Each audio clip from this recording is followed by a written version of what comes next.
यूं तो देश को बिहार ने कई ऐसे नेता दिए जिन्होंने देश की राजनीति की दशा और दिशा को बदल कर रख दिया, जैसे देश के सर्वप्रथम राष्ट्रपति डॉक्टर राजेंद्र प्रसाद, राष्ट्रकवि रामधारी सिंह दिनकर से लेकर नीतीश कुमार, लालू यादव, रामविलास पासवान। इसी कड़ी में अब एक और उभरता सितारा बिहार की माटी के लाल, जिसकी पहचान ही गांव और खलियान से है। एक कविता की लाइन है जो इस नेता पर बिल्कुल सही बैठती है। हम श्रम नायक हैं भारत के और मेधा के अवतारी हैं। हम 100 पर भारी एक पड़े, हम धरती पुत्र बिहारी हैं। हम बात कर रहे हैं एलजेपी के राष्ट्रीय अध्यक्ष पशुपति पारस की, जो केंद्र में मंत्री भी हैं। बिहार को देखे तो भले ही यह आर्थिक रूप में पिछड़ा दिखाई दे, लेकिन राजनीतिक रूप से बिहार के लोग देश में सबसे ज्यादा जागरूक माने जाते हैं। और यही कारण है कि यहाँ की राजनीति में क्षेत्रीय दल भी मजबूत है और राष्ट्रीय दल भी। जिस दल या नेता ने बिहार के हित में आवाज उठाई, यहाँ की जनता ने उसे सिर आंखों पर बैठाया। वैसे देखा जाए तो बिहार में पिछले 2.5 दशक से किसी भी दल को अपने दम पर बहुमत नहीं मिला है। यहाँ हमेशा गठबंधनों की सरकार बनती रही है और इस समय भी बिहार में गठबंधन की सरकार है। नीतीश कुमार मुख्यमंत्री हैं। उनकी सरकार में भले ही 4 पार्टियों के विधायक शामिल हैं, लेकिन नीतीश सरकार को समर्थन 4 नहीं 5 दलों का मिला है और ये 5वीं पार्टी है लोक जनशक्ति पार्टी। लोजपा के राष्ट्रीय अध्यक्ष पशुपति पारस हैं, जो बिहार के सबसे लोकप्रिय नेताओं में शामिल किए जाते हैं। मोदी सरकार में केंद्रीय मंत्री पशुपति पारस की जमीन पर मजबूत पकड़ का अंदाजा हाल ही में बिहार विधानसभा की 2 सीटों कुशवेश्वर स्थान और तारापुर सीट पर हुए उपचुनावों में दिखाई दिया। वैसे इन दोनों सीटों पर उम्मीदवार नीतीश कुमार की पार्टी जेडीयू से थे, लेकिन चुनावों की रणनीति बनाने में पशुपति पारस का भी बड़ा योगदान रहा है। इस चुनावों को एलजेपी में शक्ति प्रदर्शन के तौर पर ही देखा जा रहा था, क्योंकि चिराग पासवान की लोजपा दोनों सीटों पर चुनाव लड़ रही थी, लेकिन चुनावों में जनता ने चिराग की पार्टी को पूरी तरह से नकार दिया। उनकी पार्टी के उम्मीदवार दोनों ही सीटों पर अपनी जमानत तक नहीं बचा पाए हैं और 2020 के इन सीटों पर लोजपा उम्मीदवारों को जितना वोट मिला था, वो उसका आधा वोट भी चिराग पासवान अपने उम्मीदवारों को नहीं दिला पाए। उपचुनावों ने साफ कर दिया है कि रामविलास पासवान का उत्तराधिकारी जनता ने चिराग को नहीं बल्कि पशुपति पारस को माना है। वैसे जनता ही नहीं, शुरुआत में रामविलास पासवान ने भी पशुपति पारस को अपना उत्तराधिकारी घोषित किया था। रामविलास पासवान ही उन्हें राजनीति में लेकर आए और उन्हें हर बार रामविलास पासवान की छोड़ी सीट से चुनाव लड़ने का मौका मिला, चाहे विधानसभा की अलौली सीट हो या लोकसभा में हाजीपुर सीट। पशुपति ने भी रामविलास पासवान के भरोसे को कभी टूटने नहीं दिया। हर बार रिकॉर्ड वोटों से जीत हासिल की। पशुपति पारस ने अपने राजनीतिक जीवन का पहला चुनाव इमरजेंसी के बाद 1977 में अलौली सीट से जेएनपी उम्मीदवार के रूप में लड़ा और कांग्रेस के मिश्रा सदा को हराकर विधानसभा में पहुंचे। जनता पार्टी के विभाजन के बाद रामविलास पासवान एलकेडी में शामिल हुए, तो उनके साथ पशुपति पारस भी इस पार्टी में शामिल हो गए। एलकेडी के टिकट पर 1985 में उन्होंने अलौली सीट पर भारी अंतर से कांग्रेस के बाजेश्वर पासवान को शिकस्त दी। बाद में एलकेडी का जनता दल में विलय हो गया, तो पशुपति पारस भी जनता दल में चले गए। जनता दल का विभाजन हुआ तो रामविलास पासवान के साथ पशुपति पारस भी जेडीयू में शामिल हो गए। जेडीयू से भी वो विधानसभा का चुनाव अलौली सीट से ही जीते। रामविलास पासवान ने जब एलजेपी की स्थापना की तो पशुपति पारस इसके संस्थापक सदस्य थे और उन्होंने एलजेपी उम्मीदवार के रूप में भी अलौली सीट से जीत हासिल की।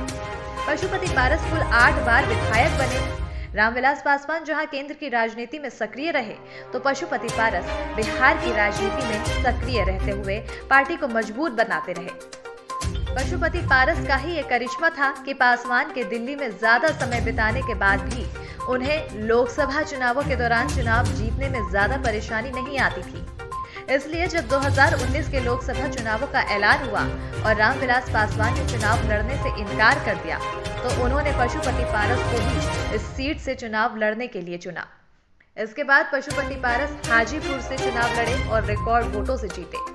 पशुपति अब तक रामविलास पासवान की छाया बनकर काम करते रहे। पार्टी के अंदर उन्हें रामविलास पासवान का उत्तराधिकारी माना जाता था, लेकिन अचानक ही 2014 के लोकसभा चुनावों से पहले रामविलास पासवान के बेटे चिराग पासवान की एलजेपी में एंट्री हुई और पार्टी में सत्ता समीकरण बदलने लगे।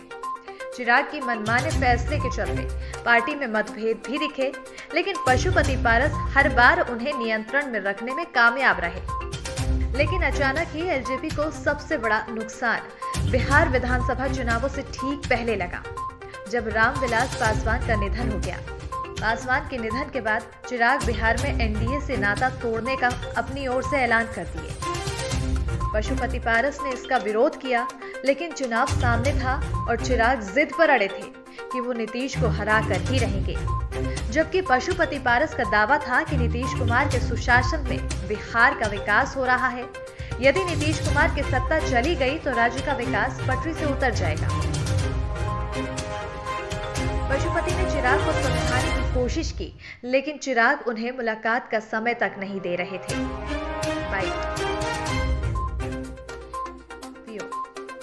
चिराग के फैसले का पार्टी के अंदर विरोध शुरू हो चुका था। ये विरोध दल बदलुओं को थोक में विधानसभा चुनाव का टिकट देने के बाद और ज्यादा बढ़ गया। इसका असर चुनावों में दिखा, जब एलजेपी सिर्फ एक सीट जीत पाई।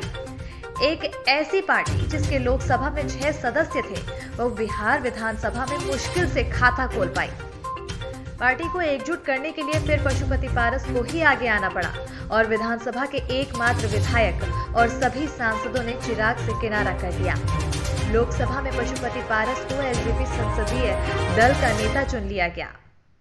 मोदी सरकार ने भी पशुपति पारस को ही रामविलास पासवान के उत्तराधिकारी के रूप में मान्यता दी और केंद्रीय कैबिनेट में एलजेपी कोटे की सीट पशुपति पारस को दे दी।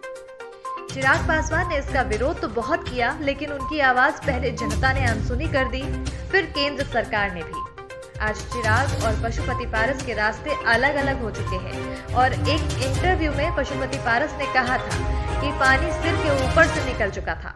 चिराग को समझाने की हर कोशिश बेकार साबित हुई। वो जनता से तो कट ही चुके थे, पार्टी कार्यकर्ता और नेताओं से भी उन्होंने दूरी बना ली थी। 1969 से 2020 तक रामविलास की मैंने सेवा की है। चिराग पासवान बताएं कि उन्होंने जमुई क्यों छोड़ा, वहां भी पासवान है, फिर भी हाजीपुर आए, जहां की जनता के लिए 12 जनपद में इन्होंने दरवाजा बंद कर दिया। हाजीपुर की जनता जानती है कि रामविलास क्या थे, मैं क्या हूं और चिराग क्या है। 2019 में लोकसभा का चुनाव मेरे नेतृत्व में हुआ और पूरे देश में 6 सीट पर 52% वोट आए, फिर भी मुझे अध्यक्ष पद से क्यों हटा दिया गया। मतभेद की शुरुआत वहीं से हो गई थी। विधानसभा चुनावों में तो चिराग ने पार्टी को पूरी तरह से बर्बादी के कगार पर पहुंचा दिया था। रामविलास पासवान के साथ मैंने जिस पार्टी को बनाया, उसे इस तरह बर्बाद होते मैं नहीं देख सकता था। चिराग को समझाने की कोशिश की गई तो उन्होंने मुझे पार्टी से निष्कासित करने की धमकी दी। पार्टी चिराग के फैसलों के चलते टूटी है। यदि चिराग पासवान के फैसले के साथ पार्टी थी, तो मैं एक सवाल पूछना चाहूंगा कि उनके साथ आज पार्टी का कोई नेता क्यों नहीं है? क्यों जनता चिराग पासवान के साथ खड़ी नहीं दिख रही है? विधानसभा उपचुनावों के परिणामों में भी साफ हो गया है कि जनता चिराग पासवान के साथ नहीं है। जनता एनडीए के साथ है और मैं जिंदगी भर एनडीए का साथ नहीं छोड़ूंगा।